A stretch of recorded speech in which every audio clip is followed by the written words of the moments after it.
के शिष्य नहीं रहे हैं, परंतु करपात्री जी महाराज को सब दुनिया मानता है। वो एक अच्छे महात्मा थे। उनके का जो विचार था वो सनातन धर्म के प्रति समर्पित था, सनातन धर्म को इसलिए सबको ये पढ़ना होगा कि मोदी जी बनने के लिए चाय भी बेचना पड़ता है। मोदी जी बनने के लिए चर्चा में आया था, आपने कहा था कुंभ के समय में कि अयोध्या के बाद अब काशी और मथुरा की बारी है। अभी हाल ही में लिव इन रिलेशनशिप को लेकर प्रेमानंद जी महाराज का एक बयान सामने आया था, जिसको लेकर देश में काफी जगह पर कुछ लोगों ने विरोध किया, कुछ लोगों ने सपोर्ट किया। आप इसको किस तरह से देखते हैं, किस तरीके से देखते हैं बिहार की राजनीति को? बिहार की राजनीति हमेशा से लोकतंत्र के जननी की राजनीति रही है। तो लोग जीते हैं, बोलते नहीं। और हमको लगता है कि सनातन का मूल स्वरूप जो है दक्षिण में बचा हुआ है। कोई सुविधा नहीं थी, इतना कष्ट लोगों को था। गाड़ी जाने 25 किलोमीटर दूर रुकता था, जाता था, स्नान करता था और सेल्फी डालता था। नमस्कार, मैं नेहा तिवारी। आज हमारे साथ बातचीत करने के लिए देश के प्रसिद्ध धर्मगुरु योगी स्वामी अभिषेक ब्रह्मचार्य जी मौजूद हैं, जिनका मानना है कि मनुष्य का सबसे बड़ा लक्ष्य खुद को पहचानना और भगवान के साथ अपना रिश्ता मजबूत करना ही लक्ष्य है। जिन्होंने अपने ज्ञान से तमाम युवाओं को मार्गदर्शन किया है, जिन्होंने अपना जीवन धर्म सेवा को समर्पित कर दिया है। सर, बहुत स्वागत है आपका। धन्यवाद। सबसे पहला सवाल मेरा आपसे है कि आज के समय में जिस तरीके से धर्म और राजनीति को एक साथ जोड़ा जा रहा है, आपका इस पर क्या कहना है? नीति धर्म के चरण सुहाए, यही प्रकार नाथ पहियाए। रामचरितमानस में कहा गया है कि धर्म की पत्नी नीति है, राजनीति धर्म की पत्नी है। तो पति और पत्नी को एक साथ रहना ही चाहिए और धर्म नियंत्रित राजनीति हो, ऐसा करपात्री स्वामी जी महाराज मानते थे। तो धर्म नियंत्रित अगर राजनीति रहेगी तो निरंकुश नहीं होगी और उस पर एक धर्म का अंकुश लगा रहेगा, जो कि देश, राष्ट्र और समाज के हितकर होगा। आपने करपात्री जी महाराज का जिक्र किया, आप उनके शिष्य रहे हैं? नहीं, हम उनके शिष्य नहीं रहे हैं, परंतु करपात्री जी महाराज को सब दुनिया मानता है। वो एक अच्छे महात्मा थे। उनके का जो विचार था वो सनातन धर्म के प्रति समर्पित था, सनातन धर्म को सनातन जगत में प्रतिष्ठित करने का था। तो वो एक अच्छे संत थे, हम उनके शिष्य नहीं हैं। अच्छा, आप किस तरीके से आज के जो युवा हैं उनको किस तरीके से समझाना चाहते? करपात्री जी महाराज जो है बहुत ही प्रसिद्ध महाराज हैं, तमाम जो आज के लोग हैं उनमें, लेकिन जो युवा हैं आज के युवाओं में एक होड़ सी मच गई है, जबरदस्ती।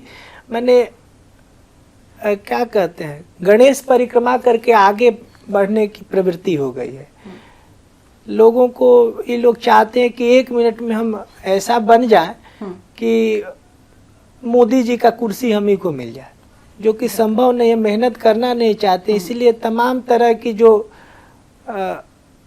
अराजकता अपने अंदर समाहित करके जो बढ़ने की प्रवृत्ति लोगों में हुई, यह सबसे बड़ा घातक है।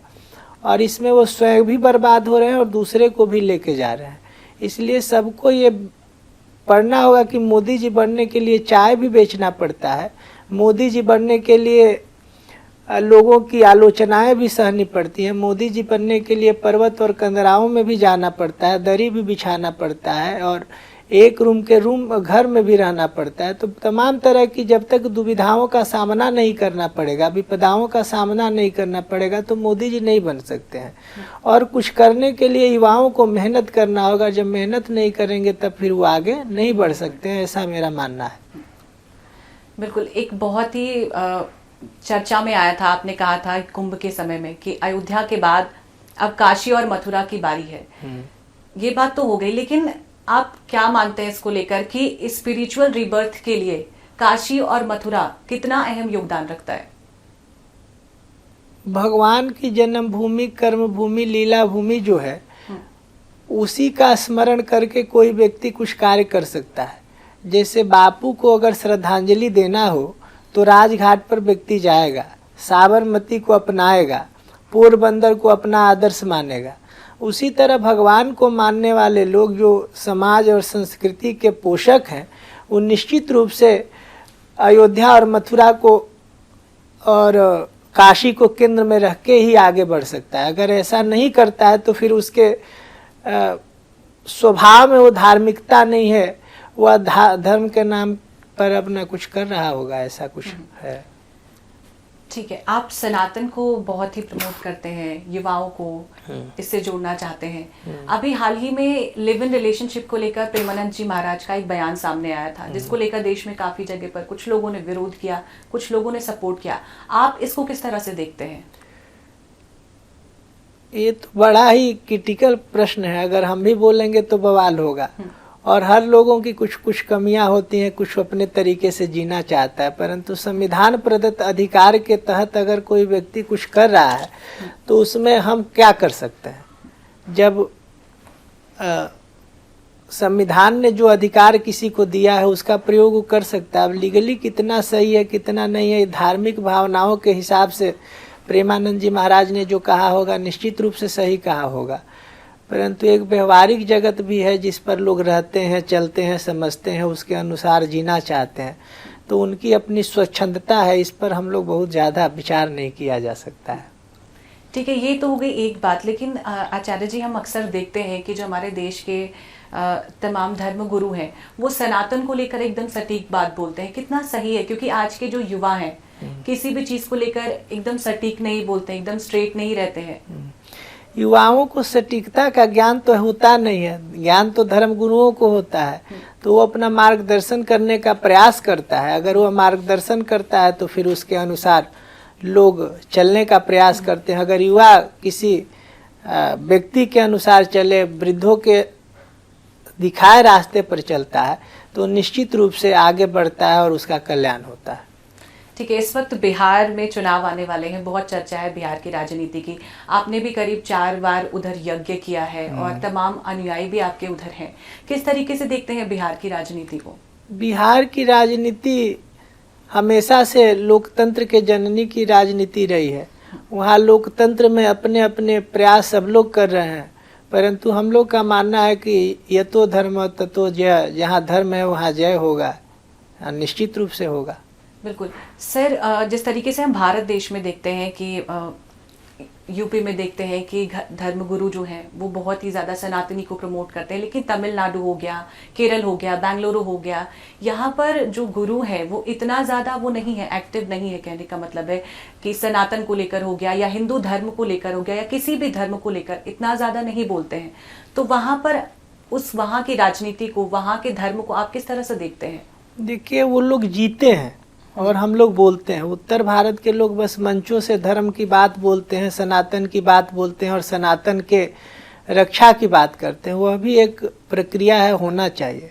परंतु हम दक्षिण भारत में देखते हैं जितने भी लोग हैं XYZ सनातन को जीते हैं, उनके अभी जाके देखिए उत्तर भारत के प्रत्येक मंदिरों में जाएंगे आप, तो आप भी जाएंगी, हमसे आप हमारे से साक्षात्कार कर रही हैं और तुरंत जाएंगी, हाथ धोएंगी, मंदिर में प्रवेश कर जाएंगी।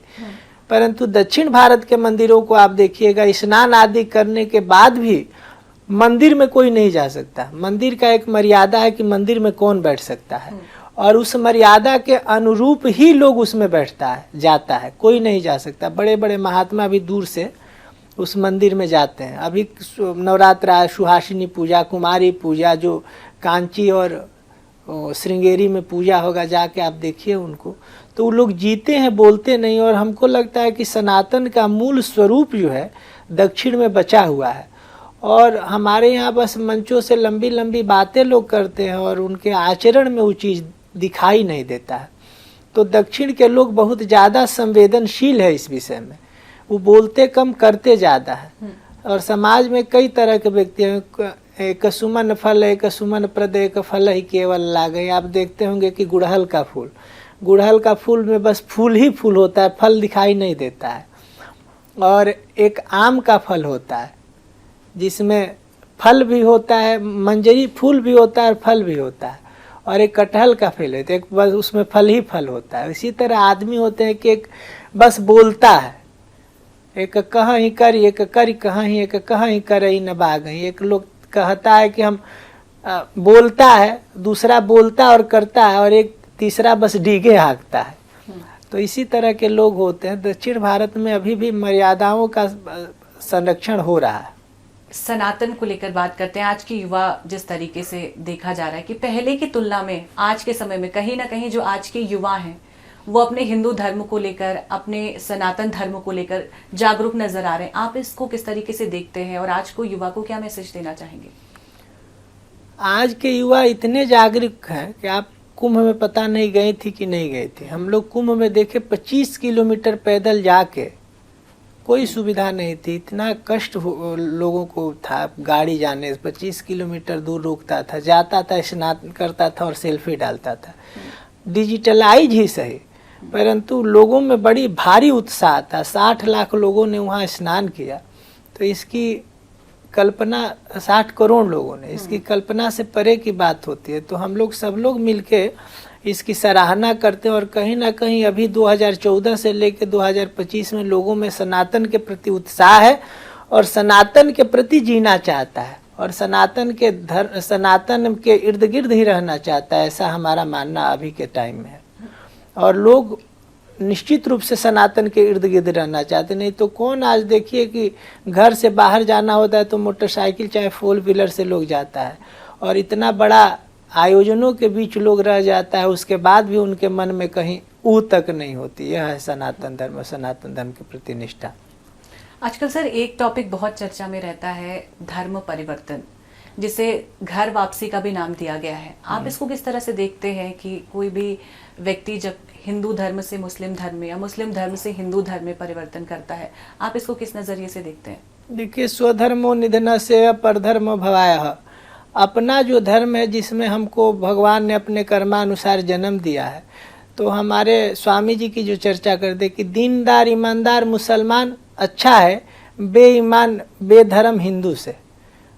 हम लोग रहीम दास को भी अपना आदर्श मानते हैं। रहीम का पद पढ़ते हैं ना कि रहीमन का करी सगत कुसंग, रहीम को भी अपना आदर्श मानते थे, तो मुस्लिम थे।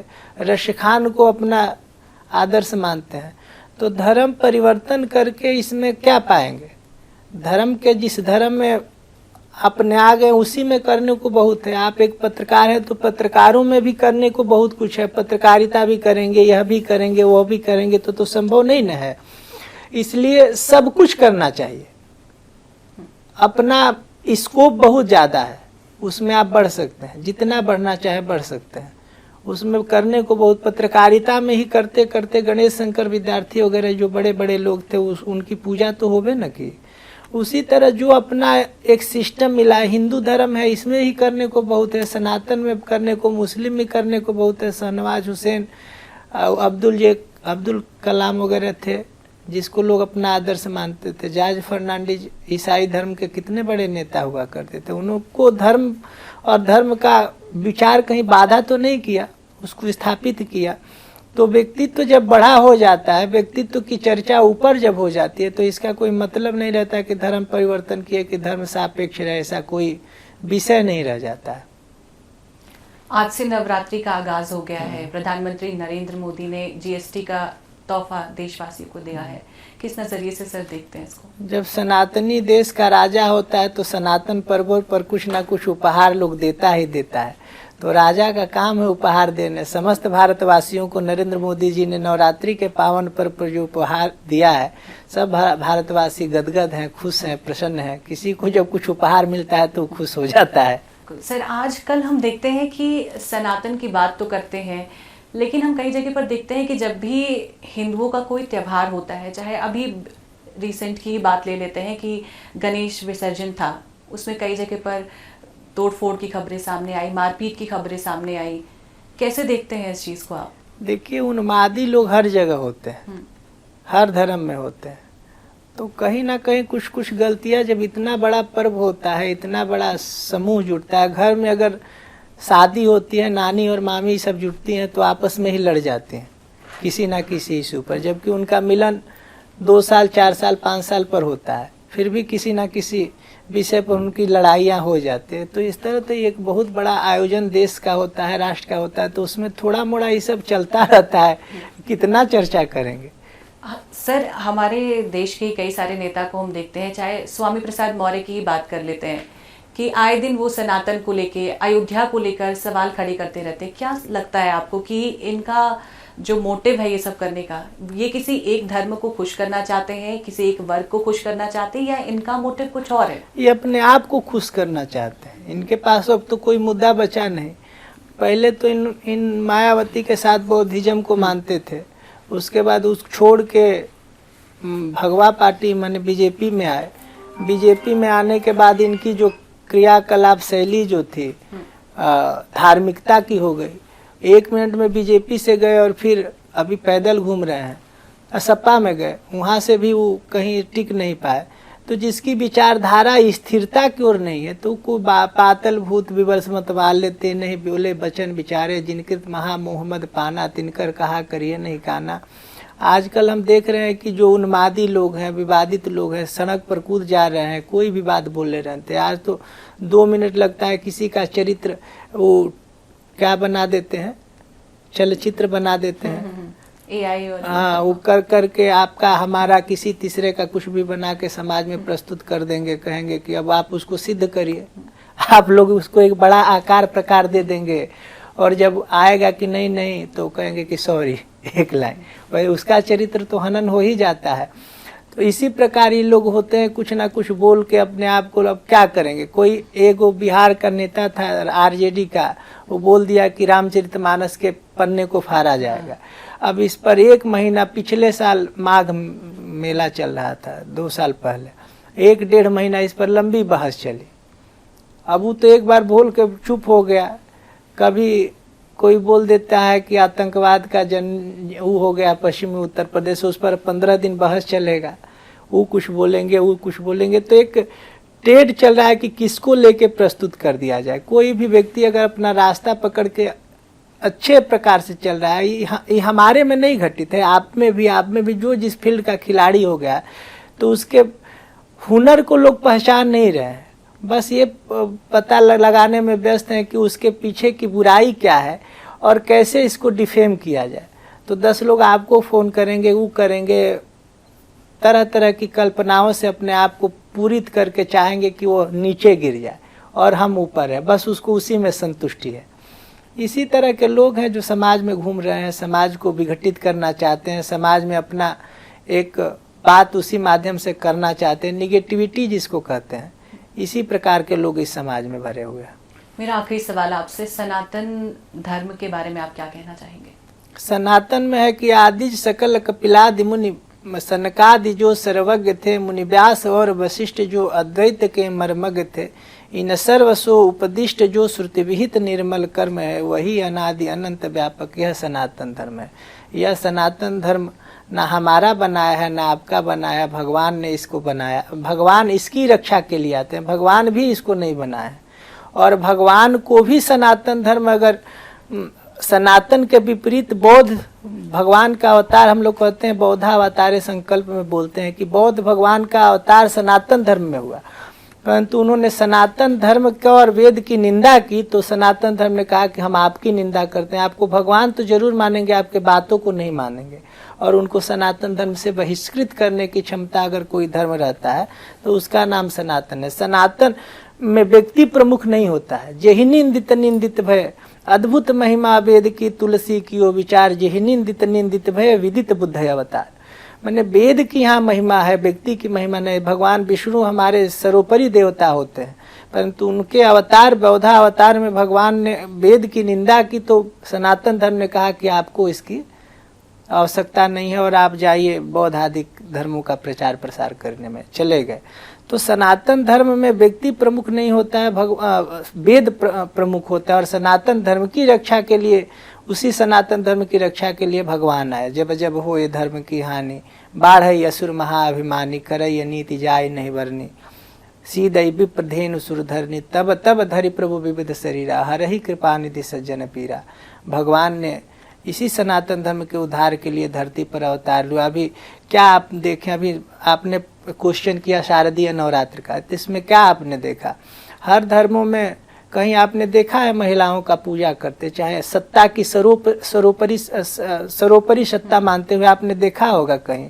मरियम को हम लोग देखते हैं कि ईसा मसीह को गोद में इधर से उधर करती हैं, परंतु उनको गॉड नहीं माना गया, भगवान नहीं माना गया। उन्होंने वो माना गया कि भगवान के के बेटा को इन्होंने, भगवान के माने पैगंबर को इन्होंने पैदा किया, इस नाते उनकी पूजा है। हमारे यहाँ कौशल्या की पूजा है, परंतु उनको भगवान का दर्जा नहीं है। और हमारे यहाँ किसको कि अखिल विश्व यह मोर उपाय, भगवती राज राजेश्वरी त्रिपुरा सुंदरी जो होती हैं, खष्ट चक्रो परिसंस्था, उनको हम लोग सर्वोपरि सत्ता में मानते हैं। क्या मानते कि आदि अजन्म अयोनि योनि निलया, मैंने यो माता के योनि से नहीं प्रकट हुई है, अयोनि योनि निलया, सब देवताओं के समूह से भगवती प्रकट होती है। ब्रह्मादि आदिक देवता जाके वहाँ प्रणाम करते हैं और कहते हैं कि इस महिषासुर के वध करने में सब अक्षम है, तो आप जगत जननी जगत माता है, जिससे शिव ब्रह्मादि का आपसे प्रकट होते हैं और आप ही इसका संहार करिए। तो सनातन धर्म कितना बड़ा व्यापक है, आप बताइए कि आज से नहीं हजारों साल पहले, करोड़ों साल पहले जब महिषासुर आदि का साम्राज्य हुआ करता, तो उस समय आदि पराशक्ति को हम लोग सब लोग मिलकर उनको सर्वोच्च सत्ता मानते हैं और ये मानते हैं कि ब्रह्मा आदि देवता भी उन्हीं से प्रकट होते हैं और उन्हीं की स्तुति करते हैं। तो सनातन धर्म की सबसे बड़ी महत्ता यही है कि नारी को सर्वोपरि रखा गया है और उन्हीं की सत्ता में अपने आप को विलीन करके माना जाता है। ऐसा माना जाता है जैसे हम लोगों के जो सनातन धर्म को मानने वाले लोग हैं उसमें एक दंडी सन्यासी होते, तो दंडी सन्यासियों का क्या होता है, उनके वो सबसे बड़े होते हैं, वो गुरु को प्रणाम करते हैं, भगवान को प्रणाम करते हैं। अगर उसी सामने कहीं उनके पिताजी आ जाएंगे तो दंडी सन्यासी जो बेटा है, माने बेटा माता पिता से ही होता है, अगर उनके पिता सामने आ जाएंगे तो दंडी स्वामी उनको प्रणाम नहीं करेंगे, पिता प्रणाम करेंगे पुत्र को। अगर बाई दबे माता सामने आ जाए तो ऐसा विधान है कि जो दंडी सन्यासी हैं वो अपने माता के सामने दंड के भांति गिर के प्रणाम करे। ये हमारे सनातन धर्म की महत्ता है और इस तरह हमारे सनातन धर्म को सजाया गया है। परंतु इसके व्याख्याकारों ने कतिपय कारणों से कुछ बात क्या बताइए। शिक्षा की जहाँ बात आती है नारी आदि की, तो मंडन मिश्र और शंकराचार्य के शस्त्रार्थ का निर्णायक कौन था? उनकी पत्नी थी भारती जी।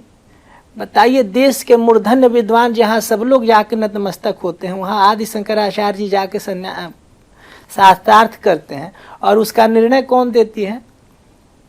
तो मंडन मिश्र की पत्नी को निर्णायक बनाया जाता है और उन्होंने निर्णय दिया। तो हमारे यहाँ महिलाओं का कितना बड़ा इस सनातन धर्म में आदर था। अभी हम लोग लोपा मुद्रा की चर्चा करते हैं। अगस्त जी की जो पत्नी है, श्री विद्या की जो परंपरा को चलाते हैं, माने गुरु भी मानी जाती हैं, तो वो अपने पति अगस्त को श्री विद्या की दीक्षा देती हैं। यह सनातन धर्म है कि पत्नी भी पति को दीक्षित कर सकती है गुरु परंपरा में। तो एक ये हो गया। उसके ऊपर आप चलिए, हम लोग देखते हैं कि गार्गी का जब संवाद आता है, देवहूति पुनिता सुकुमारी जे मुनिकरदम के प्रिय नारी आदि देव प्रभु दीन दयाला जठर धरे जे कपिल कृपाला। मैंने उनको देवहूति और कपिल संवाद में कपिल जी उसको सांख्य अपने माता को सांख्य शास्त्र का उपदेश देते हैं।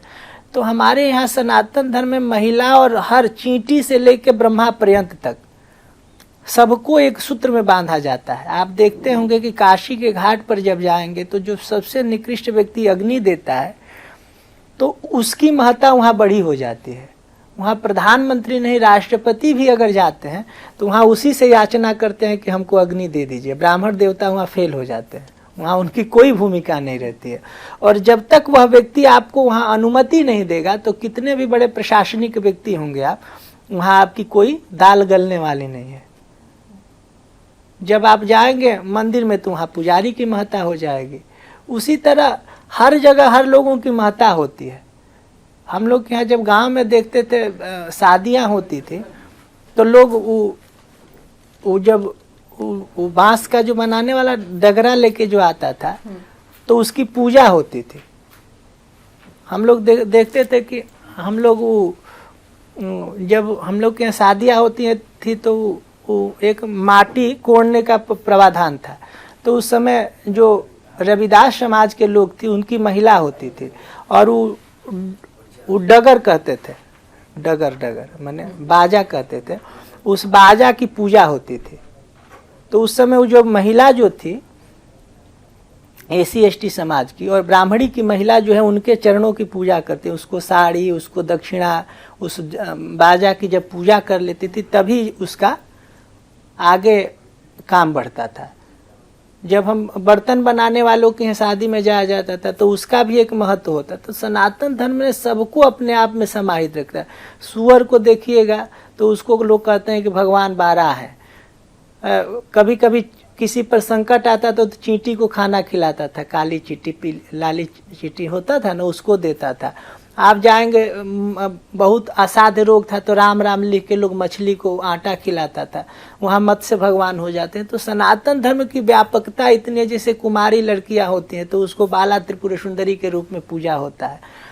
तो ये कहा जाए कि हमारे यहाँ किसी की महत्ता नहीं है, परंतु विधान है, आप कहाँ तक जा सकते हैं, आपका एक लिमिटेशन है, वहाँ तक है तो आप पूजित हैं। जैसे माता सीता जगत पूज्या थे, परंतु जब उन्होंने लक्ष्मण रेखा को क्रॉस किया तब तो वो रावण के यहाँ जाना पड़ा। आप लिमिट क्रॉस नहीं कर सकते हैं, उसी के अंदर आपकी पूजा होती है। अब शास्त्रों में दोनों व्यक्तियों की चर्चा आ गई, एक और शूर्पणखा की भी की गई, एक और सीता की भी की। अब किस रूप में आप उसको प्रमोट करते हैं तो आपका मानना है। तो हमारे सनातन धर्म में हमने ये कहने का अभिप्राय बताया कि चींटी से लेके ब्रह्मा पर्यंत तक, सन्यासी से लेके जो अदना गृहस्थ है उसको भी लेके, चिता के भूमि पर रहने वाला व्यक्ति से लेके और मठ के मठाधीश तक, सब लोगों की अपनी अपनी महत्ता और किसको कहाँ पूजा करना है उसका विधान बताया गया कि यहाँ आपकी पूजा होगी, यहाँ हमारी पूजा, यहाँ हम दोनों की पूजा नहीं होगी, यहाँ उनकी तीसरे की पूजा होती। हर जगह हर लोगों का विधान है, उस अनुसार अपने को अगर आप स्थापित नहीं करते हैं, नहीं चलते हैं, तो फिर सनातन धर्म को मानने का, सनातन धर्म का मतलब ये थोड़े हुआ कि टीका लगा लिया। और सनातन धर्म का यह भी मतलब नहीं है कि आप पति पत्नी का त्याग, पति पुत्र परिवार का त्याग कर दिया। बहुत महात्मा ऐसे हुए हैं जो गृहस्थ में रह के अपने आप को वो किए हैं। और घोरी जो पंथ होता है उसमें क्या होता है, सब लोग शराब भी पीते हैं, जो महिलाओं के भी साथ रहते हैं और मांस भी खाते हैं, मछली भी खाते हैं, पंचमकार से उनकी साधना चलती है। तो हर चीज़ का एक सिस्टम बताया गया है कि आप उसके अनुसार अपने आप को प्रस्तुत कर सकते हैं। और यही सनातन धर्म का मूल है कि किसी को बांधा नहीं गया, ईजी छोड़ दिया गया है। आप किस पथ को मानते हैं, अगर आप उधर शौकीन है मदिरा मांस महिला का तो आप जाइए अघोरी पंथ को मान लीजिए। अगर आपको कठोरता से पालन करना है तो जो वाम मार्ग छोड़ के दक्षिण मार्ग में चलिए। तो सब तरह का विधान यहाँ बताया गया है, महिलाओं से लेके शिशु तक, शिशु से लेके मैंने स्वपच से लेके और शंकराचार्य तक सबको बताया गया है कि आप किस तरह से रह सकते हैं और किस तरह से आपको रहना चाहिए। सनातन धर्म एक विज्ञान है और जीने की शैली है और जीने की कला है। उसके अनुसार जब अपने आप को रखेंगे तब आप आगे बढ़ेंगे। और युवाओं का है कि जो शॉर्टकट मार्ग है उसको छोड़ के अगर आप सही रास्ते को अख्तियार करते हैं तो निश्चित रूप से आप एक बड़ा आयाम प्रकट कर सकते हैं। क्योंकि जो रामानुजम से लेके और चंद्रशेखर आज़ाद हमारे और आपके घर में तो पैदा नहीं हुए हैं, परंतु हम आप उनको अपना आदर्श तो जरूर ही मानते हैं। इसलिए मानते हैं कि उन्होंने कुछ कर दिखाया है और कर दिखाने के लिए उन्होंने अपना एक जज्बा पैदा किया है और जज्बा पैदा करने के लिए मेहनत किया और मेहनत करके ही उन्होंने अपने आप को स्थापित किया है। यही हमारा आपके चैनल के माध्यम से लोगों को संदेश है। मेरा एक और सवाल है कि जब हमने आपके बारे में सुना जाना तो हमें एक और चीज निकल के आई कि आपको सोना पहनने का बहुत ज्यादा शौक है। कोई खास वजह इसके पीछे? नहीं, हमको सोना पहनने का पहले शौक नहीं था, परंतु अभी कुछ समयों से मैंने अभी एक आशा से भगवती ललिता की मूर्ति जो है वो था कि साथ रहे, तो भगवती को स्वर्ण प्रिय होता है, माता को स्वर्ण प्रिय है, तो सोने में एक मूर्ति किसी के माध्यम से प्राप्त हुई तो हम पहनते हैं और ज्यादा नहीं। बहुत शुक्रिया सर आपका बातचीत धन्यवाद करने के लिए। तो हमारे साथ बातचीत करने के लिए स्वामी जी मौजूद थे। उन्होंने साफ तौर पे कहा कि किसी भी धर्म से ऊपर है इंसान का एक बेहतर होना। उनका सीधे तौर पर कहना है कि सनातन धर्म से भी ऊपर है किसी इंसान का खुद में अच्छा होना। बहुत शुक्रिया हमारे साथ जुड़ने के लिए सर आपका। धन्यवाद।